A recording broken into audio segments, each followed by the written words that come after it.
blessing. Kasi kapag blessing, sabi ni Lord, power of tongue mangyayari sa iyo kapag ka maniwala. Okay, so sana yung mga narinig nyo kanina na huwag kayong mag-absent. Kasi alam nyo po, kung ako ang tatay nyo, anak ko kayong lahat, tuwing Sabado, nakikita kayo lagi, ano ang feelings ng tatay? Saya. Pag kayong isang anak absent, anong feeling ng tatay? Malungkot. So lahat ng umaattend pag Sabado, yung mga umaattend, siyempre bilang tatay, ay may bonus itong mga ito, may bonus. Ay yung mga absent, may bonus? Wala! Kaya sabihin mo sa katabi mo, huwag kang mag-absent. Amen. Kasi alam niyo po, totoo ito. Kasi kapag ikaw ay mahal mo ang Diyos, gagawin mo lahat para sa Kanya. Hindi yung sasabihin mo, Lord, I love you, Lord. Absent ka naman. Ano yun? Sabi ni Lord, busilik ka. Tama ba yan? O, di ba? Kaya nga, nagseselos si God once na absent ka.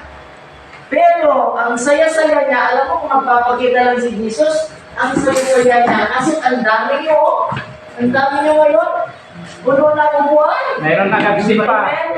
May nag-absent pa. Wala pa. Kaya nga, sa tingin ko dito, Sister Rosie, sa inyong lahat, mapupuno ito pag nagkakaisa tayo. Yes. Sana ang ilagay natin sa isip natin, ang assignment natin every week, magdala tayo ng isa. Gusto niyo bang magdala ng isa? Opo. Mahirap bang magdala ng isa? Hindi. Ang gagawin mo, mamaya magdasal ka na, Lord, bigyan mo ako ng isang tao na dadalhin ko sa Sabado. Pero with action, ha? Kasi ang isang tao, pag mahal mo yan, gagawin mo ang lahat para makuha mo siya. Example, may kapitbahay ka. O hindi mo siya mag-close siya. Ay, sister, akin ka, ha? Oo, tapos gusto mo, mag-merienda muna tayo. Magdala ka ng merienda. O habang kumakain tayo, magkwento ko yung kay Lord. Tapos kwento mo, may gumaling doon. May gumanda ang buhay doon. Yung mga positive. Pagkatapos, di following day, follow ako na naman. Magdala ka ng ice cream. O ito si Sir, o yan, magkwento ka. Sabi niya sa akin, magastos, brother. Okay. Kahit na magastos, maniwala ka, sabi ng Bible, isa lang ang dadalhin mo sa gawain ng Diyos. Maraming anghel ang pumapalakpak sa langit. Okay.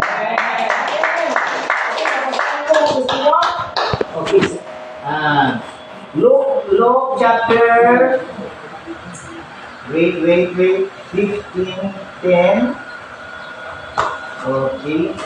Sinasabi ko sa inyo, gayon din ang kagalakan ng mga anghel ng Diyos. Dahil sa isang makasalanan, nagsisi tumalikod sa kanyang makasalanan.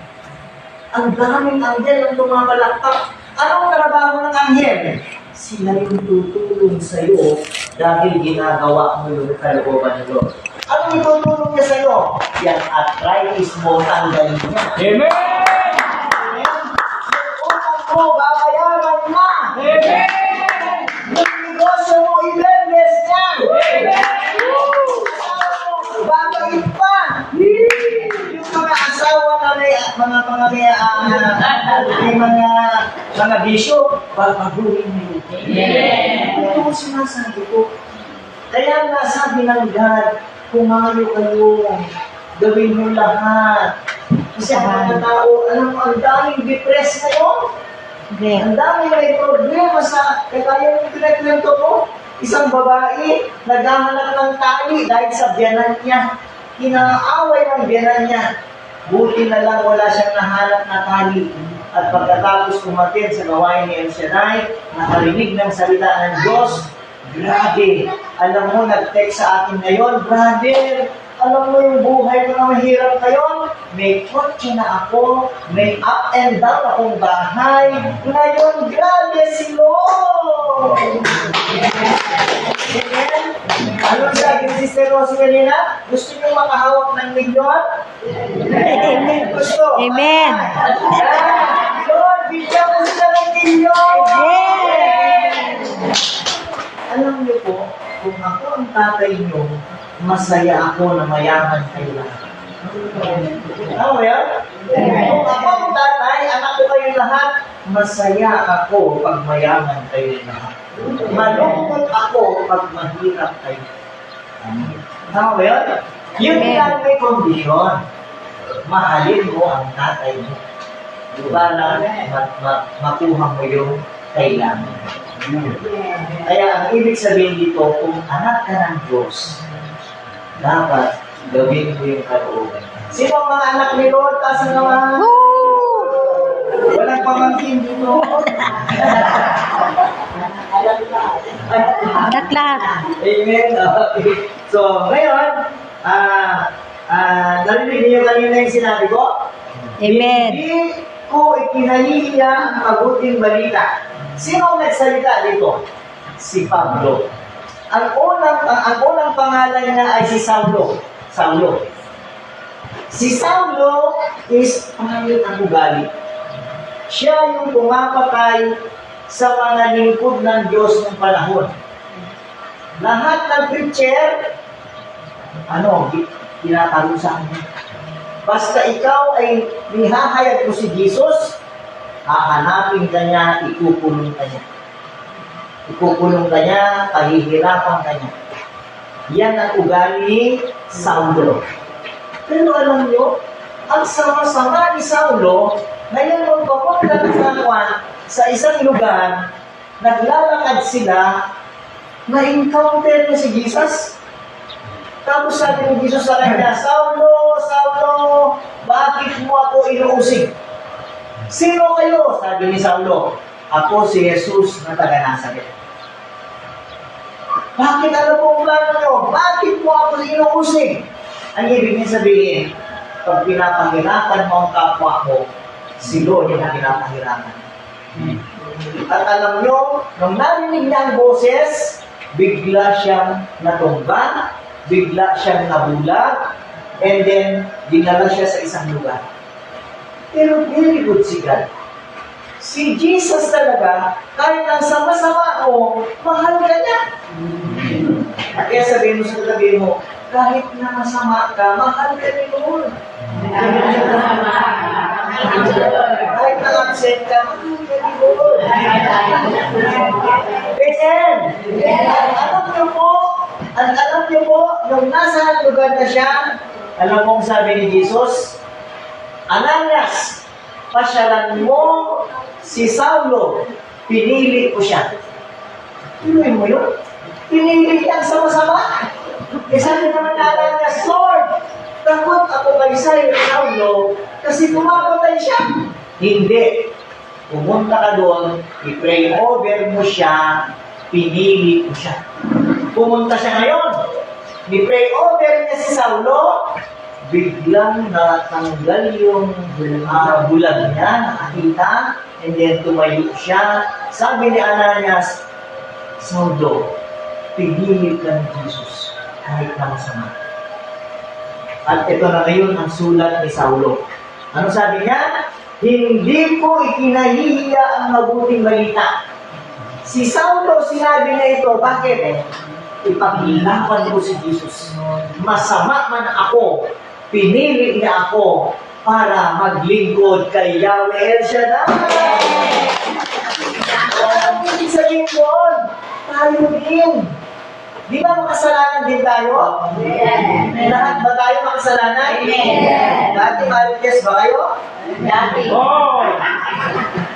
Pero parehas tayo eh. Amen. Diba? O sabi nga ni sister, dati kung maniwala kayo, sobrang sugal ko sa tiyagi. Kaya ang dami kong dinaya dito sa Silawan, Tagapan. Marunong ako magdaya. Doon. Kapagkamada. Marunong ako, pinabaliktad ko ang baraha. Kaya nga, nakukonsensya ako. Pero itong maganda, masama man ako, pinili din ako nila. Pero yung unang anak namin, yung mas, di ba kinuwento ko sa inyo? Pina-abort namin sa Tagapan. May taga-abort dyan. Yung unang anak namin, naghirot. Naghirot. So, kaya yun, unang kasalanan ko. Ano pa ang kasalanan ko? Nagtitinda ko ng asukal na tulang ng kilo. Tugigaraw, iniikot ko ito, maligaya, ano? Ibang sa masama ko, masama man ako, pinili din ako. At ganun din sa inyo, naging marites man kayo, pinili din kayo. Ano ba, Christian? Nakukonsensya na kayo sa tuwid? Oo, kasi alam mo, ganyan ang sinasabi ko sa mga tao eh. Sabi ko sa mga tao, doon sa San Pablo, mga sister, mag-Bible study kayo. Amen! Sabi naman nila. Dalawa kami ni Brother Jody ko, mag-Bible kayo. Amen! Balik namin next week. Tapos merong grupo na ganyan. Sabi ni Brother Jody, Brad, nagpa-Bible na sila. Nandun na sila sa grupo. Lapit na tayo, lapit tayo. Hindi Bible, Brad. Nagtutungkit siya. Narinig ko yung lahat. Pero, to God be the glory, sa pakikinig nila ng salita ng Diyos, yung pagsusugal nila, binago ni Jesus. Amen? So ngayon, bakit ginagawa ni Pablo ito? Nung na-encounter niya kasi, gusto niya rin lahat nung nangyari sa buhay niya, mangyari din sa mga tao. Parang ako, bakit gusto ko umikot ng umikot? Kasi gusto ko rin maranasan ko yung nangyari sa akin. Gumaling ako, pinagpala ako, gumaling ang pamilya ko, inayos ang pamilya ko. So gusto niyo ba yun? Amen! Yes. Brother Edwin, ang panganay ko, why? Yung pangalawa ko, preacher na. Yung bunso ko, preacher na rin. Yung asawa ko, tatlong apo ko, kumakanta na sila kay Lord. At ako, preacher din. Diba ganda ng gano'n? Samantalang noon, sila ang taga-kilo ng asukal na kulang ang kilo. Darogas. Mga darogas naging anak ni Lord. Amen! So yun ang ibig sabihin na si Pablo, sana ganoon din tayo. Kung naging masama tayo, ito ngayon ang sasabihin natin. Hindi ko ikahihiya ang mabuting balita. Kaya bawat isa sa atin, i-share natin kay Lord sa mga family natin. Pag uwi nyo sa bahay, ako may kapalit lang. Sister, pumunta ka. Sister, kung may sakit ka, kagaling ka. Sister, kung may utang sa mga natin, Lord. Hindi, totoo yan. Ito, totoo lang ha. Noong pandemic, ang dami kong utang sa kasul. Noong pandemic, ang dami kong utang sa soft drinks. Kasi negosyante na, di ba? Utang bayad. Noong pandemic, nagulat ako, ang lakas ng kita namin. Lahat ng utang ko sa gasol, sa Pepsi, sa Coke, na bayaran lahat, wala na akong utang. Sino kaya? Kaya sabihin mo sa gagawin mo, kung may utang kakabayaran niyo. Amen. May utang ako, mababayaran ko. God will make a way.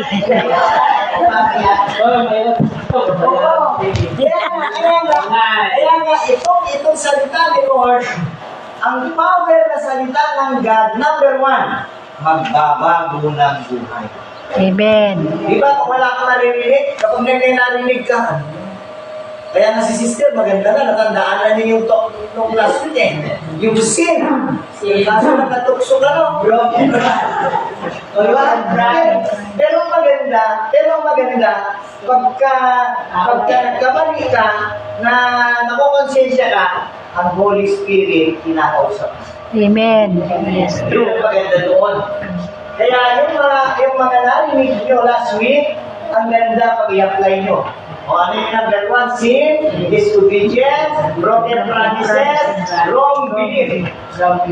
Dapat mag-memorize nyo yun. Kasi kapag ka may problema ka, meron lang kang pamakan. Kagaya ngayon, itong number 1, na purpose ni Lord na hindi kahiya ni Saulo para magbago ang tao. Alam niyo nung una, nung bago ako, ang narinig ko rin dun sa nag-preach, ikaw na nagtitinda ng asukal na kulang ang kilo, ihinto mo na. Kilala niya ako. Eksakto sa akin. Kaya tinapusap ko si misis ko. Eksakto ang asukal rin. Pwede ko natin. Kaya ang tinda namin kayo, eksakto asukal na. Ano yung dahil pana si Brother, nag-video ay nag-restaurant din ako. Bago ba ito? Oo, bago. Pero meron nakapag repo. Yung negosyo at dating. Tuturuan ko kayo. Gusto nyo? Pag-negosyante kayo? Amen. Ito, para hindi kayo makasala. Kaya nung nagpa-advise naman ng barbecue. Brother din, paano ako hindi magsinungaling? Nagtatanong sila kung bago o luma. Siyempre sinasabi ko bago. Hindi, ganito ang gawin mo, mag-pray ka. Lord, itong luma na barbecue, ibebenta ko ito, pag may bibili, walang magtatanong. Pag naubos na ito, pwede na magtanong dito sa bago. Ay, naniniwala kayo? Amen. Kasi wala naman imposible ngayon eh. Amen. O, di ba? Kaya maraming nagte-testimony sa akin, brother. Totoo si Lord. Pag sinabi ko na itong luma, pag may bibili, wala nang tatanong. Pag naubos na itong luma, itong bago ba yan? Oo, bago na O, tama ba yan? Amen. Yan ang sekreto pag kilala mo si Jesus Christ. Amen? So yan mga kapatid, kaya si Saulo, si Pablo, hindi nahihiya para maraming magbago. Amen? Ano yung babaguhin? Ugali natin. Di ba? Kung minsan, natampunin tayo. Di ba? Kung wala kang pera, di ba? Naging aburido ba kayo pag walang pera? Hindi. Kung minsan, Hindi na ngayon. Sinisip ako. Isip. Wala naman kasalanan yung post. Diba? Hindi na ngayon. Pero ngayon, dahil kay Lord, nakilala mo siya, sabihin mo sa katabi mo, salamat sa Diyos, bago na tayo. Salamat sa Diyos. Bago na tayo. O diba, yan ngayon ang purpose ng Panginoon dahil ikalat mo ang salita ng Diyos para mabago ang buhay ng tao. Amen. So anong number 2? Ang purpose ng salita ng Diyos para ang mga tao magkaroon ng pag-asa. Wala kayo napapansin pag may narinig kayo lumalakas yung faith mo. Di ba sa may cancer ka? Mga kapatid, mayroong nagpatutuo dito. Mga kapatid, dati cancer ako, ngayon pinagaling ako ni Lord. Ikaw naman na may cancer ka, gumaling si Brother Denny, gagaling din ako. Pero kung hindi ka umaatin, anong narinig mo? Ano sasabihin naman ng kapitbahay mo? Delikado, mateka. Basta patay, hindi ka rubat. Diba? Dito ito sinasabi mo. Kaya ang salita ng Diyos, very powerful. Oo, kaya nga, huwag kayong mag-action para lahat ng narinig nyo, i-apply nyo na ito, lalakas ang pananampalataya nyo.